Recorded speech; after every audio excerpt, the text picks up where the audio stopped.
Orang yang tadinya normal kemudian hilang akalnya. Namanya apa? Pikun. Bu, ibu.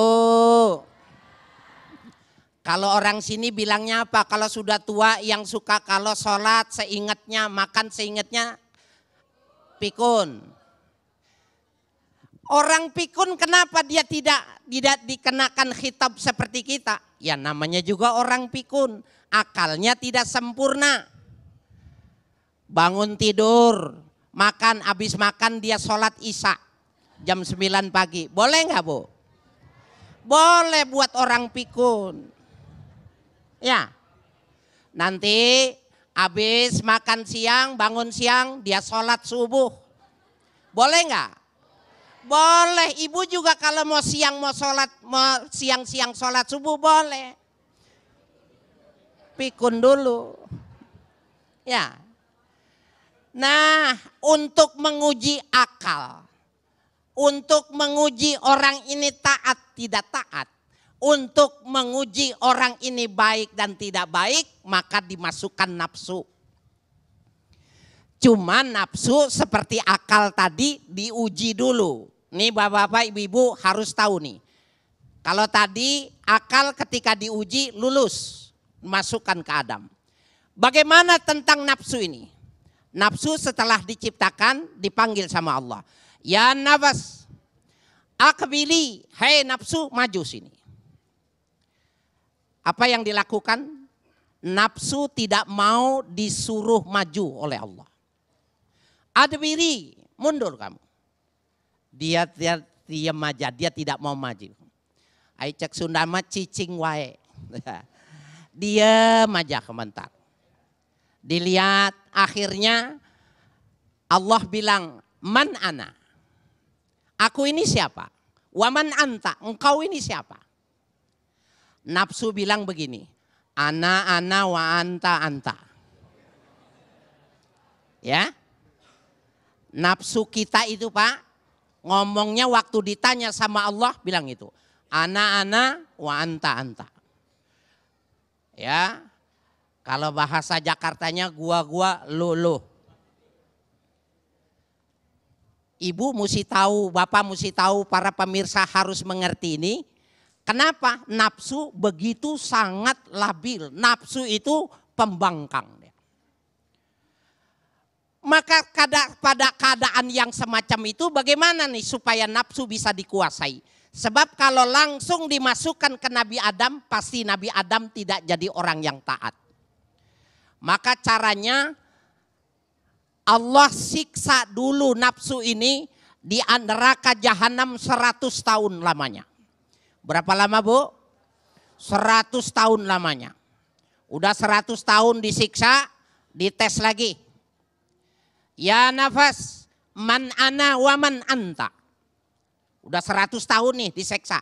Hei nafsu, si aku ini siapa dan engkau siapa?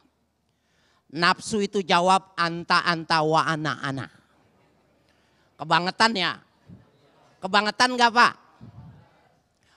Bu, ibu, kebangetan gak? Kebangetan nafsu itu. Padahal ada di tempat ibu. Ya, kebangetan ya Bu ya? Ibu berarti kebangetan. Ya. Sama semuanya, yang laki juga termasuk saya, kebangetan juga. Ya Bu ya, Bapak. Lalu oleh Allah diapain lagi? Disiksa lagi. Ya, disiksa maka dia disuruh berpuasa. Dipuasakan, tidak dikasih makan, tidak diberi minum selama 100 tahun. 100 tahun berarti sudah 200 tahun disiksa, ditanya lagi sama Allah. Aku ini siapa dan engkau siapa? Man ana wa man anta. Maka si nafsu sambil lemas, badannya lemas, sambil nuduk, dia bilang, anta wa ana.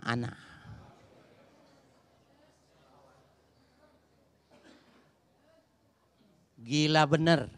Sambil lemes masih aja dia bilang lulu gua.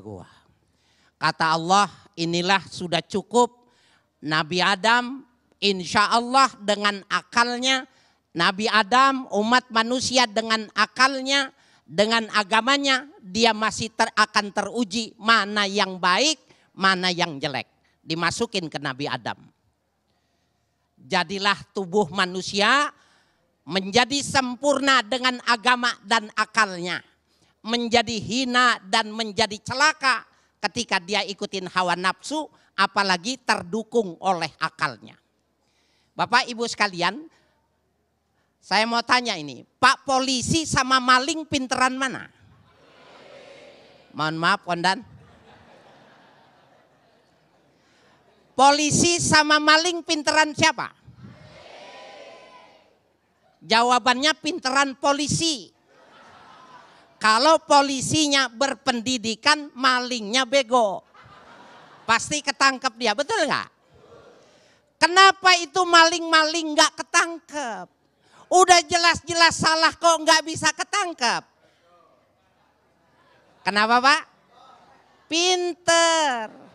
Ya, makanya ketika nafsu didukung oleh akal, maka dia menjadi penjahat yang licin, menjadi penjahat yang tidak bisa tersentuh hukum, menjadi penjahat yang sulit ditangkap. Tapi kalau orang punya agama dan menggunakan akal, maka dia jadilah orang yang punya harga diri. Jadilah dia orang yang berperilaku bagus. Jadilah dia orang yang menyenangkan, disenangi oleh manusia, disenangi oleh para malaikat, disenangi oleh Allah Subhanahu wa taala.